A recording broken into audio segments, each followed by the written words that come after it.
Bem-vindo a esse lugar de acolhimento, informação e voz para você que vive todos os dias os desafios do neurodesenvolvimento. O que ninguém te conta, você vê aqui.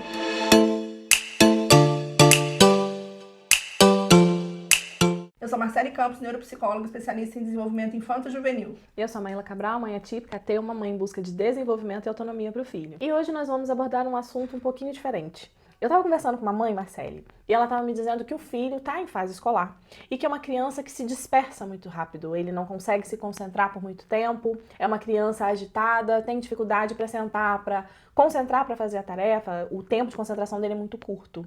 E aí ela diz que tem a desconfiança de que o filho possa ter TDAH. Entendi. O TDAH, na verdade, a falta de atenção é essa queixa, é o que primeiro chega no consultório, não só nos casos de TDAH, mas em muitos outros casos. Eu estava falando esses dias sobre isso, inclusive, que a falta de atenção ou a inquietude, ela está presente, inclusive, em alguns momentos do desenvolvimento típico, do curso do desenvolvimento infanto-juvenil.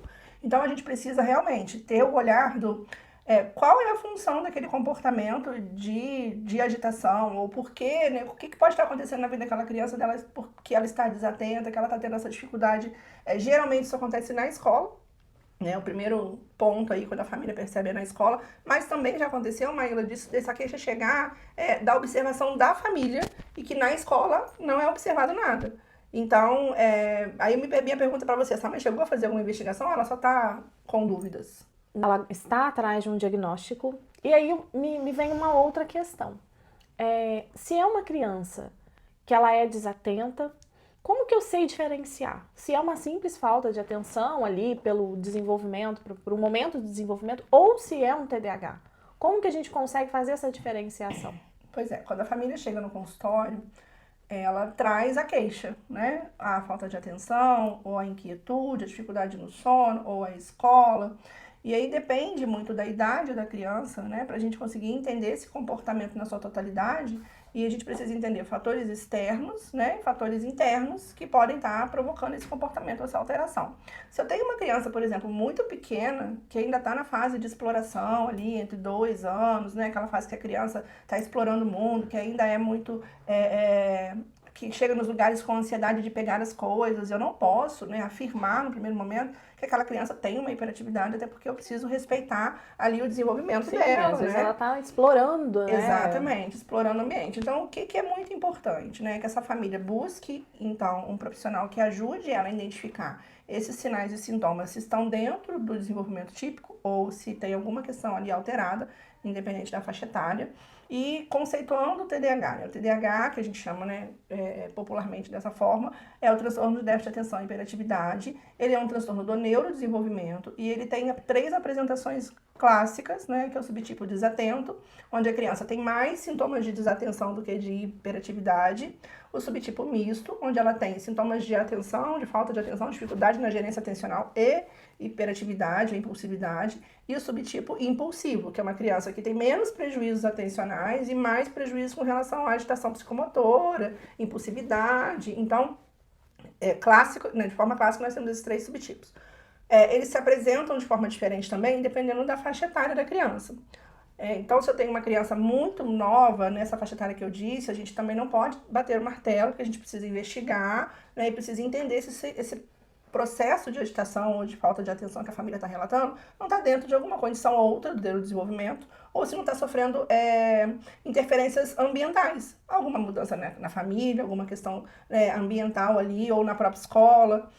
Se eu tenho uma criança mais velha e a partir dos 5, 6 anos, e essa criança começa a ter muitos prejuízos específicos, aí eu preciso colocar no meu radar que pode ser que eu tenha uma alteração, porque, como eu disse, o TDAH é uma alteração do neurodesenvolvimento, ele acontece ao longo do desenvolvimento.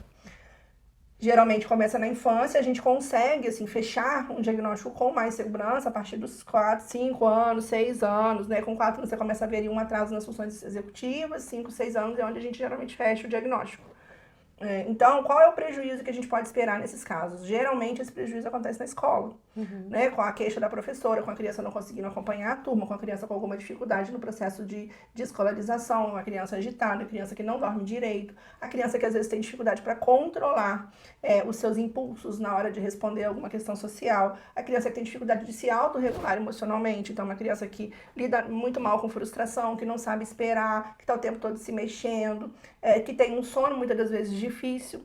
Né? Geralmente crianças, a gente, pensando em histórico, em estudo, tem relatos, né, dessa dificuldade no sono. Então, são uma série de sinais e sintomas para a gente, né, pensar na possibilidade de um TDAH, e a gente precisa olhar o desenvolvimento típico para entender se dentro daquela faixa etária faz sentido, né, pensar nesses sintomas e nesse tipo de transtorno.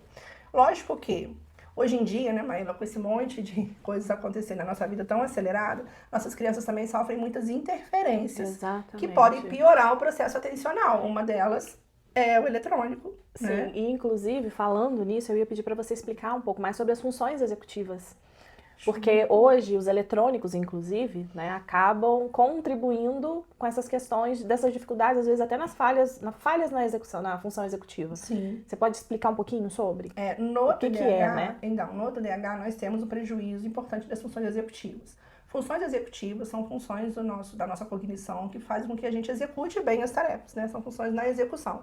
Então, eu posso pensar no controle do comportamento, controle inibitório, na flexibilidade cognitiva, que é a nossa capacidade de mudar, né, de comportamento nas situações de tempo adequado, da forma adequada, de aceitar a opinião do outro, por exemplo, né, de flexibilizar ali o nosso dia a dia. Nós temos a memória operacional, que é a nossa capacidade de manipular as informações para poder a gente conseguir resolver um problema. Tem outras funções, mas assim, as principais, né, quando a gente pensa em funções executivas, são essas. Tem planejamento, organização, que são outras funções que estão ali, né, nesse processo das funções executivas. O que acontece no TDAH? A falha no controle do comportamento. Então, é no controle inibitório, que vai gerar esse comportamento de hiperatividade, impulsividade, e que também vai gerar uma parte da desregulação nessa gestão atencional. Então, eu tenho um prejuízo de atenção e tenho um prejuízo inibitório, mas dependendo do subtipo, eu posso ter mais de um, mais de outro. Não é fixo. Não é fixo, não é um tipo só, né? Como você disse, eu acho que até o que dificulta um pouquinho a identificação é porque são vários tipos, né? São várias nuances dentro do próprio TDAH. Exatamente. E são várias coisas que podem interferir neste comportamento e piorar ou diminuir ou aumentar esses sintomas. Por exemplo, quando eu tenho um quadro de ansiedade, por exemplo, associado a esse TDAH, eu posso ter uma sobreposição de sintomas, inclusive dos sintomas atencionais. Porque uma pessoa ansiosa, ela também pode ter uma desatenção em função da própria ansiedade. Então, em quadros que eu tenho uma comorbidade, é mais difícil para a família, inclusive, identificar se essa hiperatividade, essa desatenção é de uma coisa ou de outra.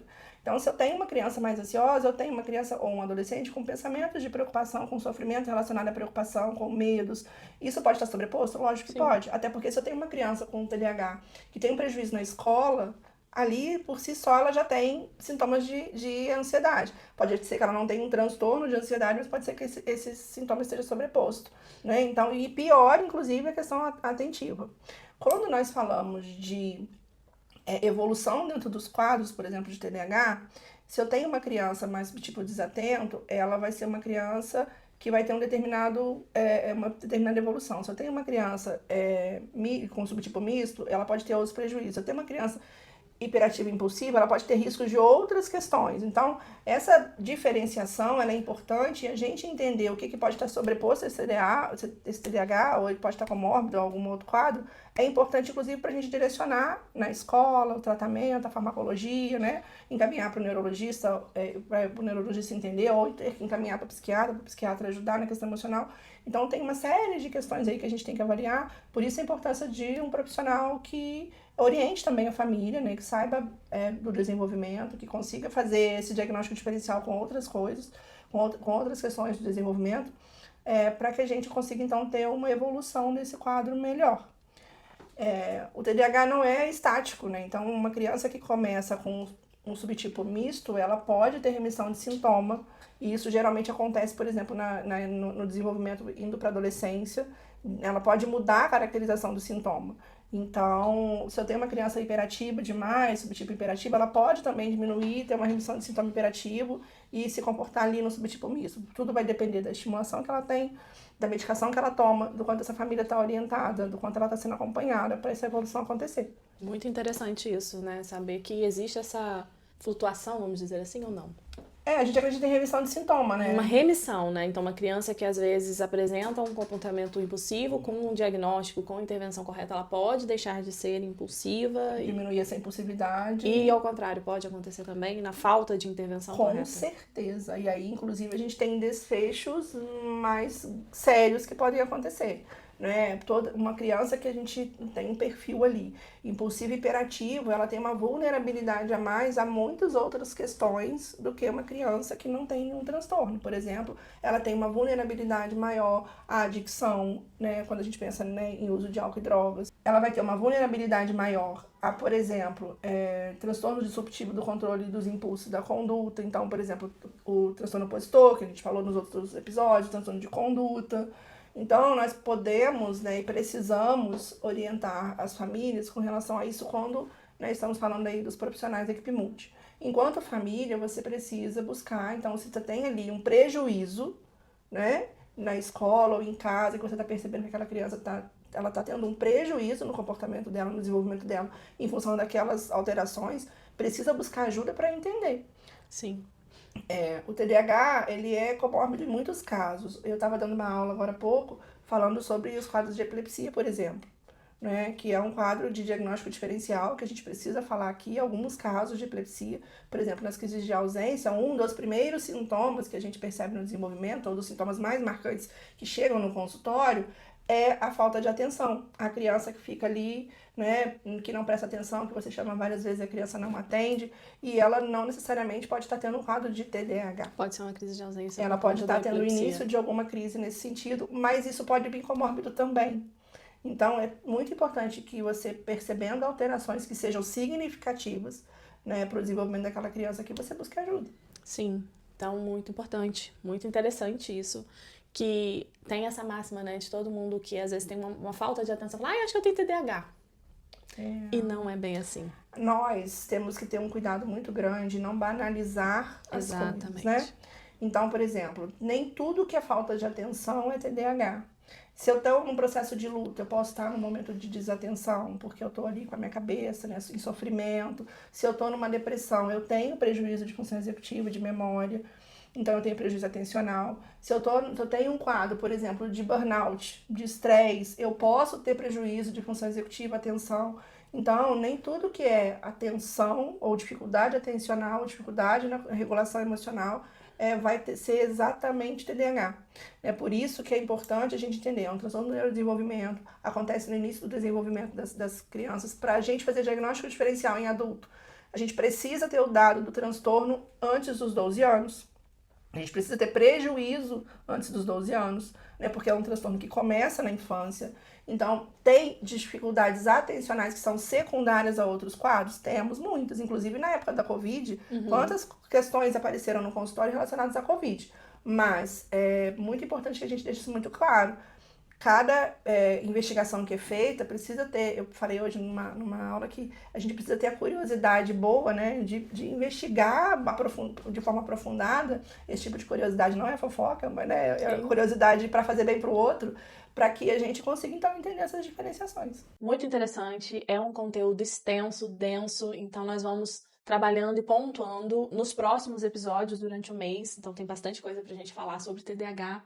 Se vocês tiverem dúvidas sobre TDAH, deixa aqui nos comentários pra gente, que a gente nos próximos episódios pode trazer as respostas.